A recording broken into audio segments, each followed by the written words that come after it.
Hey guys, so wanted to go over the 8-ite rule with you since we're going to be doing polyatomic ions today. So on your cheat sheet, you will notice ClO3.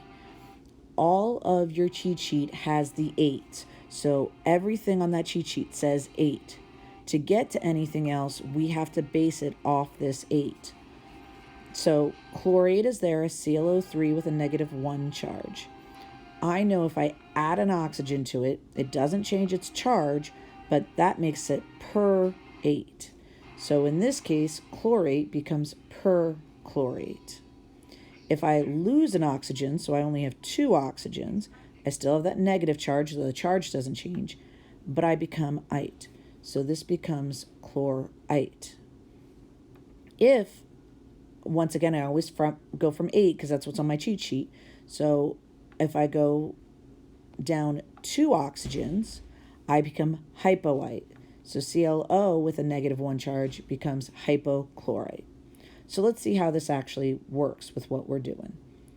So if I go and look at silver chlorate, silver hypochlorite, I know Ag is silver, so I'm going to name it the same way I have before. I know silver's a +1 charge, so I do not need any kind of Roman numeral. I know that chlorate is ClO3.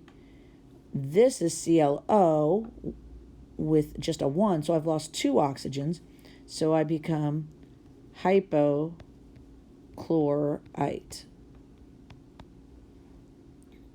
Everybody okay? So let's go to the next one. So if I have Cu, that's copper. I know copper has a Roman numeral because I don't know its charge. It's a transition metal. I don't know what its charge is. I know ClO3 is right off that cheat sheet, that bright pink paper I gave you. It's off the polyatomic sheet. So I know that this is chlorate. I know chlorate has a -1 charge. So if chlorate has a -1 charge, this must tell me that copper is a +1 charge, so I know that it's copper 1. I keep going. Here I still have copper, so this is exactly the same as the last one, but once again, I know I'm going to need a Roman numeral. Then I have to find SO4 on that polyatomic sheet, on that cheat sheet, that bright pink paper.